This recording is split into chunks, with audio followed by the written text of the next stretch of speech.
سازمان مبارزه با بهداشت در اندوستان کسانی را که مخالف کثافتکاری هستند را به عنوان تمیز فی‌الارض معرفی کرده و این افراد به مدت 10 سال ممنوع النظافت هستند.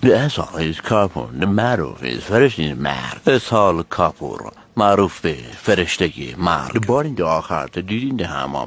آخرین باری که او حمام را به چشم دیده آمیتا بچان 5 ساله بوده است. سوپ باکتری یکی از غذاهایی است که مردم از او خریداری می‌کنند.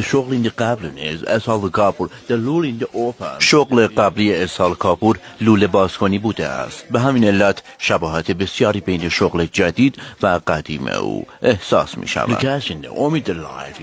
کسانی که امید به زندگیشان به حداقل ممکن رسیده است با خوردن این سوپ با گاندی محشور می شوند.